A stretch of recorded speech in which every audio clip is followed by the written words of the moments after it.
तेरी क्या औकात है इस कुएं को फिर से जीवित करने की?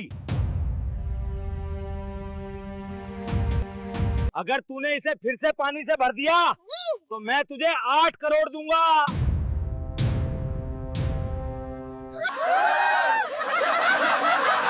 तेरी क्या औकात है इस कुएं को फिर से जीवित करने की? 25 साल से सूखा पड़ा है, गांव का सबसे बड़ा दुख। बड़े बड़े इंजीनियर आए, जियोलॉजिस्ट आए, मशीनें लगाई, बोरिंग करवाई, कोई नहीं जगा पाया।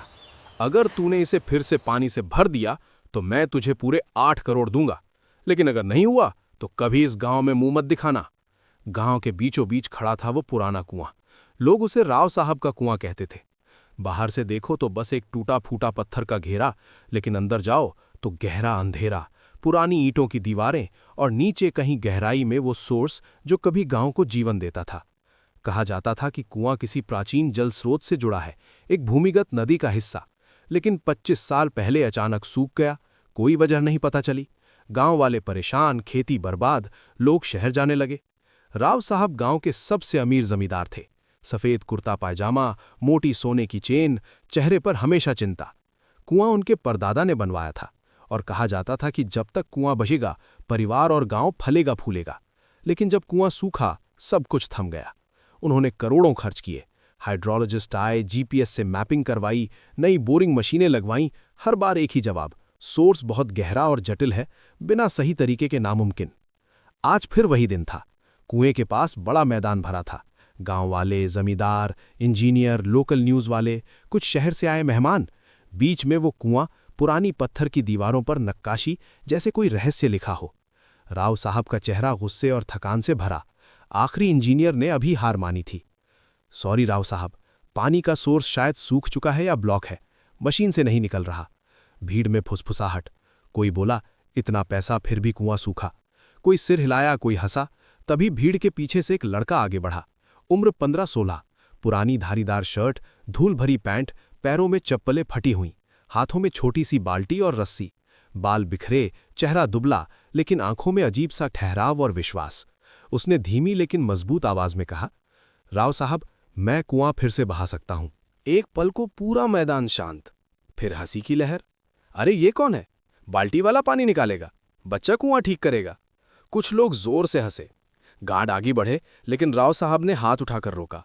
उन्होंने लड़के को ऊपर से नीचे तक देखा, कपड़े, बाल्टी, आंखें। फिर तंज भरी मुस्कान के साथ बोले, तू?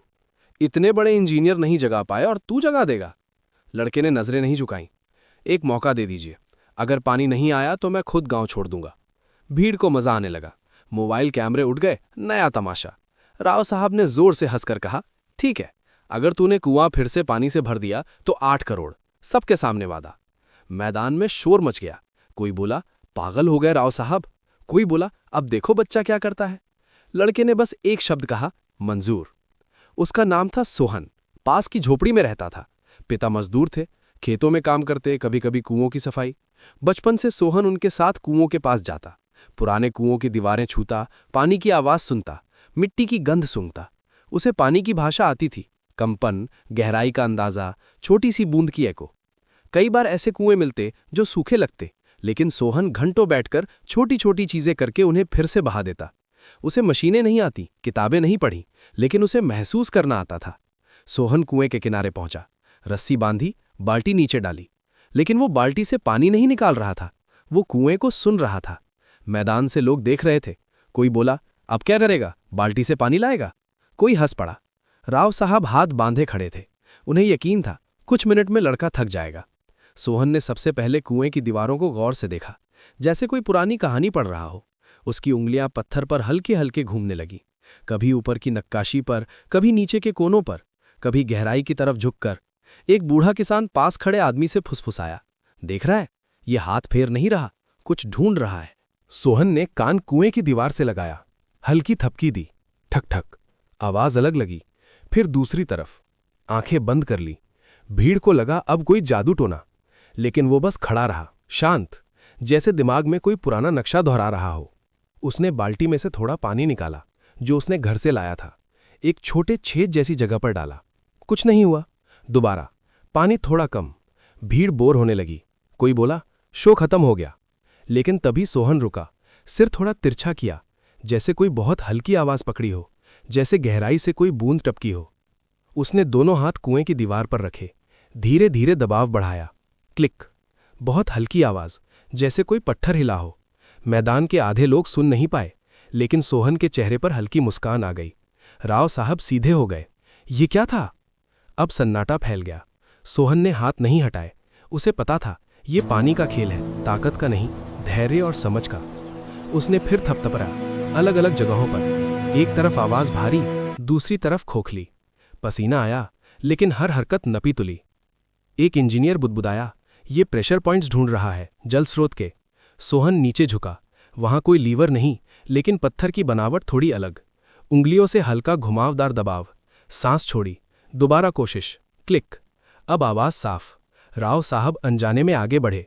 कोई मशीन चाहिए? सोहन ने बिना पलटे कहा।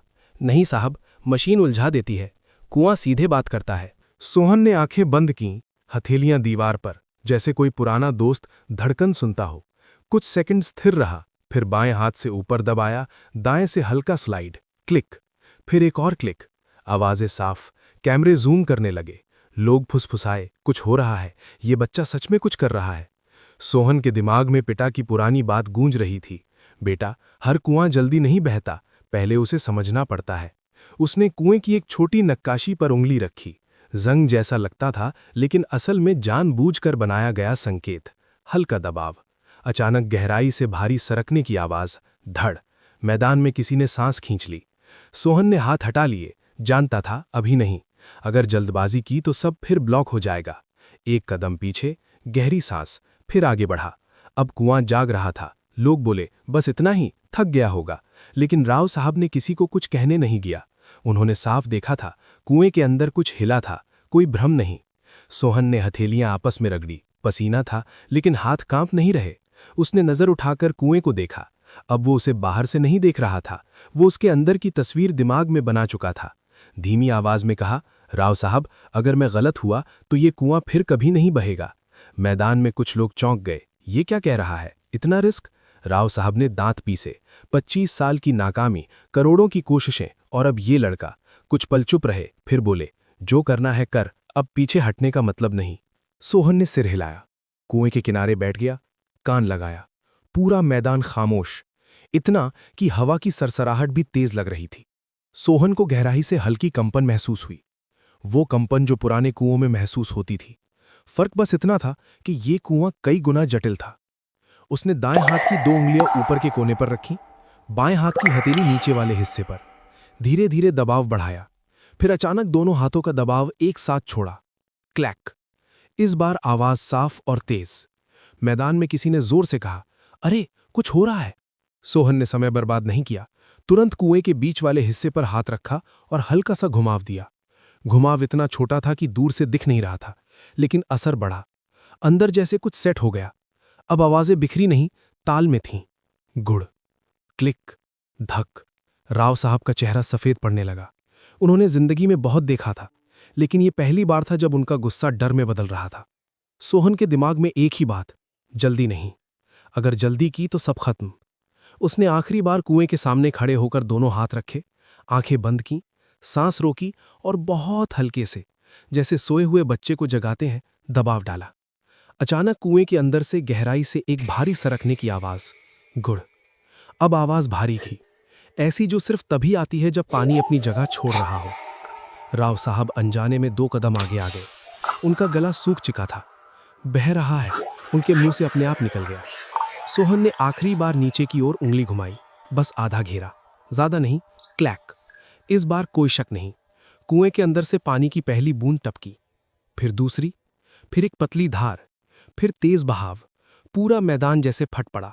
पानी, पानी आ गया, बच्चे ने कर दिखाया। लोग चिल्लाए, कुछ ने तालियां बजाईं, कुछ की आंखें नम। कैमरे चमकने लगे, पानी कुएं में भरने लगा। ठंडी हवा आई, गांव वाले एक दूसरे को गले लगाने लगे। राव साहब खुद कुएं के पास पहुंचे, हाथ कांप रहे थे। पानी साफ, ठंडा, असली। उन्होंने सोहन की तरफ देखा, वही फटे कपड़े, वही शांत आंखें। तू कौन है बेटा? सोहन ने सिर झुका लिया। सोहन, मजदूर का बेटा। राव साहब कुछ पल चुप रहे, फिर बोले, मैंने कहा था 8 करोड़। मैदान में शोर। कोई बोला, सच में देगा? कोई बोला, अब देखो क्या होता है। राव साहब ने हाथ उठाकर सबको चुप कराया। अपने मैनेजर को इशारा, लीगल टीम बुलाओ, अकाउंट्स तैयार रखो। सोहन अब भी वहीं खड़ा था, न लानत चेहरे पर न जीत की खुशी, जैसे कोई सौदा नहीं, बस अपना काम पूरा किया हो। राव साहब उसके पास आए, पहली बार आवाज में सख्ती नहीं। तू जानता है 8 करोड़ क्या होते हैं? सोहन ने सिर हिलाया। इतना कि मेरे पिता जिंदगी भर मजदूरी करके भी नहीं कमा पाएंगे। भीड़ में कुछ लोग असहज हो गए। ये बच्चा सीधा बोल रहा था। राव साहब कुछ पर उसे देखते रहे, फिर बोले, तो फिर भी तू डर नहीं रहा? सोहन ने जवाब दिया, डर तब लगता है जब पानी समझ ना आए। राव साहब हल्का मुस्कुराए, शायद पहली बार किसी ने उन्हें ऐसा जवाब दिया था। तभी सोहन के पिता आगे आए। उनका नाम था रामलाल, कपड़े और भी पुराने, आंखों में घबराहट। साहब, लड़का बच्चा है, अगर कोई गलती। राव साहब ने रोक दिया, गलती नहीं, इसने 25 साल का दुख खत्म कर दिया। उसी वक्त लीगल टीम पहुंची, कागज खुले, कैमरों के सामने सब साफ। राव साहब ने ऊंची आवाज में कहा, सब सुन ले, मैंने वादा किया था और राव साहब अपना वादा नहीं तोड़ता। कागज आगे बढ़ा, सोहन का नाम, उम्र, पिता का नाम। सोहन ने बिना हिचक दस्तखत किए। भीड़ में किसी ने कहा, अब ये लड़का बदल जाएगा। सोहन ने सुना, सिर उठाकर बोला, मैं नहीं बदलूंगा, हालात बदलेंगे। राव साहब ने चेक पिताबू दिया, इसे संभाल कर रखना, बेटा समझदार है लेकिन दुनिया नहीं। उस पल सोहन ने पहली बार कुएं से नजर हटाकर लोगों की तरफ देखा। वही लोग जो पहले हंस रहे थे, अब कोई हंस नहीं रहा था। लेकिन कहानी यहीं खत्म नहीं हुई, क्योंकि जिस कुएं ने 8 करोड़ दिलाए, उसके पीछे की असली कहानी अब बाहर आने वाली थी। चेक हाथ में आते ही मामला उलझा। राव साहब की टीम कागज समेट ही रही थी कि मैदान के कोने से सख्त आवाज आई, 1 मिनट, इतना आसान नहीं। सबकी नजर पलटी। ग्रे सूट वाला आदमी, उसके साथ 2 और लोग, गले में आईडी। हम जल संसाधन विभाग से हैं, ये कुआं सरकारी रिकॉर्ड में है, पानी का सोर्स जांच का विषय है। मैदान में फिर सन्नाटा। राव साहब का चेहरा कड़ा, ये कुआं हमारा है, हमारे जमीन पर। अधिकारी ने फाइल खोली, कुआं आपका हो सकता है लेकिन सोर्स प्राचीन है, जांच होगी। सोहन चुट सुना। उसे कानून नहीं आता था लेकिन समझ रहा था मामला पेचीदा। एक अधिकारी की नजर सोहन पर, और ये लड़का, इसे कैसे जगाया? इतना छोटा और इतना हुनर। भीड़ में फुसफुसाहट, कहीं कोई चाल तो नहीं। रामलाल घबरा गए, साहब मेरा बेटा सीधा है, कुछ गलत नहीं किया। सोहन आगे बढ़ा, मैंने कुआं नहीं चुराया, बस उसे जगाया। कैसे? अधिकारी ने पूछा। सोहन ने एक पल सोचा, मेरे पिता मजदूरी करते हैं, पुराने कुएं साफ करते, मैं उन्हें सुनता था। पानी की आवाज, कंपन, गहराई। कुछ कुएं ताकत से नहीं, सही जगह छूने से बहते हैं, ये भी वैसा ही था। एक सीनियर अधिकारी ने कुएं को गौर से देखा। ये संरचना पुरानी है, हाथ से बनी, कोई मशीन नहीं यूज की। सोहन ने सिर हिलाया। अधिकारी बोले, ये हमारे लिए अहम है। राव साहब ने कहा, जो जांच हो करो, लेकिन मेरा वादा रहेगा। अधिकारी ने हाथ उठाया, वादा रहेगा, लेकिन इस लड़के को नजरअंदाज नहीं कर सकते। सोहन को पहली बार हल्का डर लगा। कुआं जगाना आसान था, सिस्टम समझना नहीं। लेकिन तभी सीनियर अधिकारी बोले, डर मत, तुझ पर कोई आरोप नहीं, बल्कि हमें तेरी जरूरत पड़ सकती है। किस लिए? सोहन ने पूछा। अधिकारी ने कुएं की तरफ इशारा किया। देश में सैकड़ों ऐसे पुराने कुएं, सोर्स सूखे पड़े हैं, तेरे जैसे हुनर की जरूरत है। कुछ महीनों बाद सोहन झोपड़ी में नहीं रहता था। सरकार ने परिवार को पक्का घर दिया। सोहन को जल संसाधन इंस्टीट्यूट में ट्रेनिंग। राव साहब ने 8 करोड़ का वादा पूरा किया, पूरा कानूनी, सबके सामने। सोहन ने आधा पैसा पिता को दिया, आपने मुझे कुओं में मौका दिया, अब आपकी बारी आराम करने की। बाकी पैसे से उसने छोटा वर्कशॉप बनाया, सोहन वाटर लैब। वहां गांव के बच्चों को सिखाता, कुएं ठीक नहीं, सोचना ठीक करो, पानी की समझ दो। एक इंटरव्यू में किसी ने पूछा, इतनी कम उम्र में करोड़पति बन गए, कैसा लग रहा है? सोहन ने साधारण जवाब दिया, मैं करोड़पति नहीं बना, मैं सिर्फ दिखा गया कि हर कुआं मशीन से नहीं बहता। कुछ कुएं हुनर मांगते हैं और दुनिया को बस एक मौका चाहिए।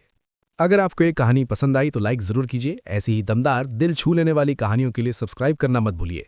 इस कहानी को अपने दोस्तों के साथ शेयर जरूर करें और कमेंट पे अपना शहर या गांव का नाम लिखिए, ताकि पता चले हमारी कहानियां देश के किस किस कोने तक पहुंच रही हैं। धन्यवाद।